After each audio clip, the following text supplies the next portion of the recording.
And that means it's time for a healthy dose of Celebrity Dish. I want to welcome our special guest today, host and entertainment journalist Catori Langley, who's receiving a very big honor this month. Congratulations. Do tell. Thank you. Yes, Cheryl Powers, you guys have seen her here a few times. She's giving me the 2024 Woman on the Move Award. So I'm super excited about that. Thank you. It's my birthday month. My birthday is March 21st. On Wednesday, I'm going to be doing a new Refined Taste. If you guys have followed, you know, that's my travel kind of blog that I do at the Carlisle Room. It's a brand new burlesque show. So I did an interview with the two producers, and I will be there for the premiere on Wednesday. It's a great month for you. It's a fantastic month. Women's History Month. Women's History Month. Yes, keep on making history. Yeah, we love to see it. The Carlisle Room is one of my favorite venues in the I've heard. city. They're like, this is Marissa's spot. Wait, tell me more. Tell me more. It's Celebrity Dish. You're trying to get celebrity. That's Marissa's spot, I've heard. Wow. No, but congratulations on all that you're doing. We're super, super proud. So you want to get into the dish today? Oh, yes. Okay, we're going to start off with this. India's richest man threw a huge star-studded party over the weekend in honor of his son, who is set to get married in July. He invited 1,200 guests. None of us were there, clearly, including Bill Gates, Mark Zuckerberg, and more. But the main attraction, a performance by none other than Rihanna.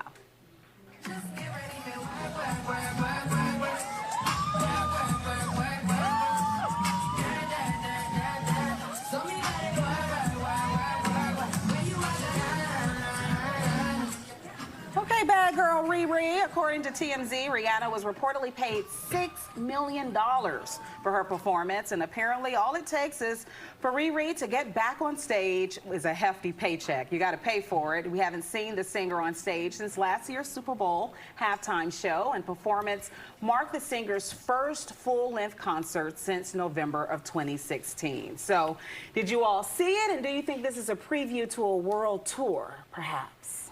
I saw it. I hope it's a preview. I also saw the comments, and I will say this. I love Riri to death, but she is not a dancer. So I don't know why she's getting such critical feedback about dancing. That's not her thing. But other than that, I thought it was great. Get your money, sis. Okay. $6 million for one night. Cha-ching! Hire me for one night. I'll get up there and dance. Me too. I'll make up some dance moves. I was just happy to see Riri back out, as you just mentioned. I mean, we haven't seen her, you know, back on stage since the Super Bowl.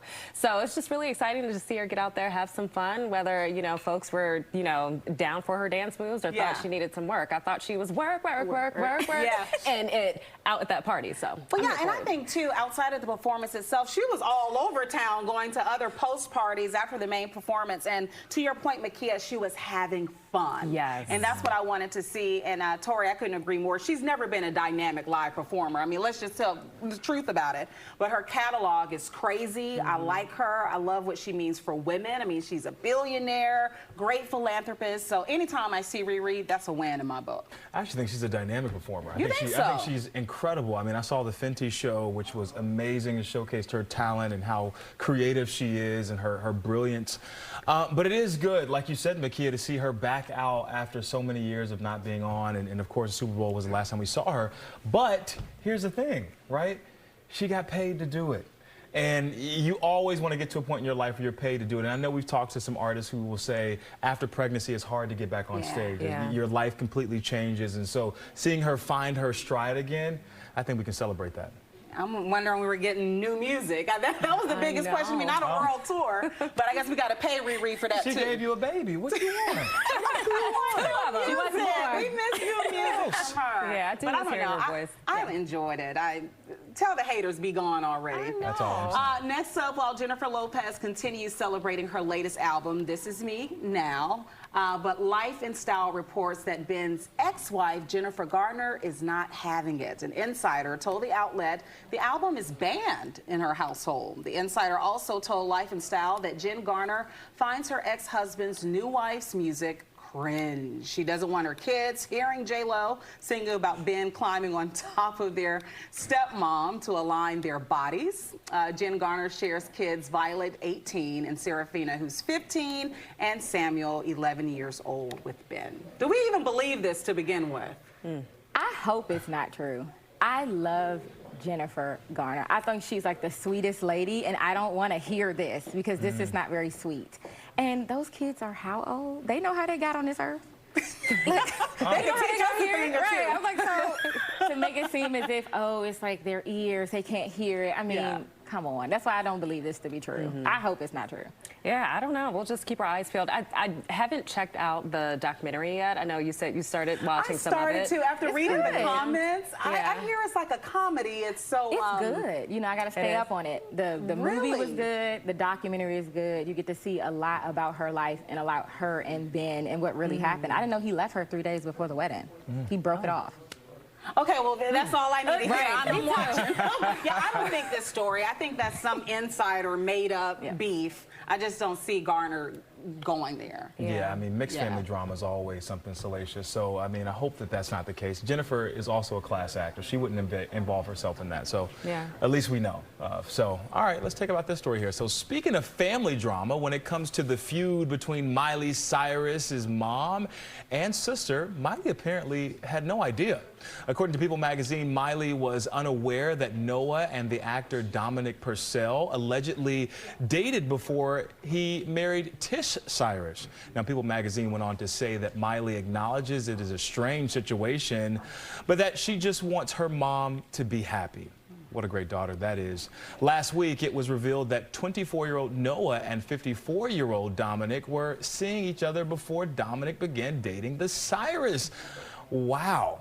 This is something quite strange here. So Dominic and Tish's relationship reportedly put a strain on the relationship between Noah and the family. I mean, it's tough. The age is what did it for me. That's why I had to take a 30-year minute. age gap? Yeah, that is massive. I can see why she would have some problems with that. Well, I don't think it's just the age gap. It's like you're dating mom, you're dating somebody I dated. Right. I don't care if it's a 6-month age gap. Not that that would actually happen, but I don't think it's the age gap. We care about that stuff, but I think it's the relationship. You think so? Yes. Okay. right. So look at it. Would you want your dad dating Your ex? Well, your ex? No. No, it's not an Earth to Steven moment. I'm not saying there's a problem with that. I mean, these things happen in the real world. I mean, we can't act like we live on this bubble that doesn't exist. They happen. So you wouldn't feel any kind of way about it? I personally would feel that way, but I can't judge anybody else who would have that experience because that's not my experience. But I can see where the challenge would be. Yes. She brought him home for Thanksgiving or something, and Mama took him back Christmas. Hey. That's a little odd to me. Get these yams, yes. Right. This is nuts. I love, though, how Miley Cyrus is kind of washing her hands of it. She's like, I don't know, I don't have anything. Whether she does or not, she's staying out of it. She should. Let grown folk do what grown folk do. Agree, because clearly they're still doing it, so they don't care what we think. And they're very grown. Yeah, all right. Well, Beyonce, is that you, girl, the superstar, letting the world in on a very little secret in how she sneaks into Target stores without being noticed. Queen B sharing that she wears the same black hoodie, and she says on a good day she can go in and shop without even being recognized. Can you imagine being in an aisle and seeing Beyonce standing right there? I mean, I'm just saying. Oh, my goodness. What would you do, Makia, if you're standing there, I don't know, buying some lipstick from the lip bar? And I just happened to glance over and just catch that beautiful face in a black hoodie. I would definitely do a double take, and I would say something, hey, or maybe it's a, you look like Beyonce. Has anyone ever told you? Has anyone ever told you? Yeah, I would definitely say something and then just kind of have a fangirl moment on the inside, but play it cool on the outside and just, you know. Because clearly she doesn't want to be noticed, hence the black hoodie and whatnot. What about you, Tori? Oh, I would look. It's happened to me with some other folks, and I look and we catch eyes, and then I just go, I peeped you, but I'm going to blow your spot. It's like, oh, hey.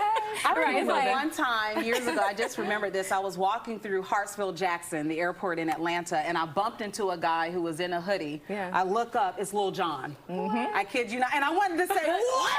I didn't want to say that. But then I thought, oh my gosh, he doesn't want to be noticed. Let me keep my cool and keep it moving. But it's funny to watch celebrities try to hide. Yeah, I mean, well, here's the thing. I mean, Beyonce, she may be in there shopping alone, but trust me, there is a hedge of security around her just in case anything pops off.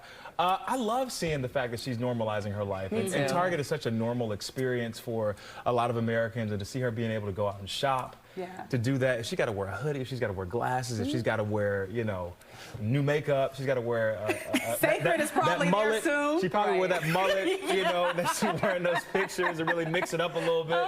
But it's good to see her going out and doing some shopping. I wonder what she got. You think That's a good question. You think she's getting, That's a good question. You think she's getting the Target brand or she's getting the actual? All things Target. All things. You think so? Yeah, I think so. Just to mix it up a little bit. Let's see if we can get this final one in. Despite their divorce, don't expect any toxic words from Britney Spears' ex-husband, Sam Asghari.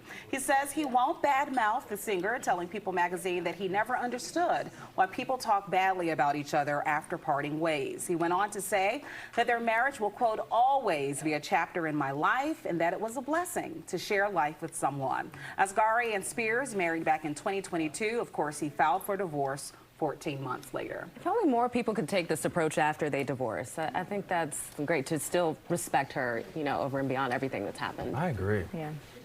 Actually, this time I have no notes. I love this. I'm happy Brittany you can doesn't say need any anything more bad. I'm drama. like, no, nothing. Please leave Brittany alone. Yeah, I'm glad too, and I think more people can learn from him. And I'm sure a lot of bloggers have been digging for something negative, and he's like, not going to get it here. No, It was great while it lasted. Well, I think to the point that our producer just made, is it an NDA that's keeping him from saying what he needs to say? Because it could be that he can only speak highly of her because of what is on that legal document that says, listen, don't you speak bad about me in front of the public. But I do love the higher road that he's taken here because I think more relationships should take that advice, especially after all she's been through. It's nice to just see her have a cool sailing off into the breeze. All right. Well, thank you for coming through our way, Yes. bringing a nice breeze of excellence, and congratulations on your honor so that you're much. getting later this month.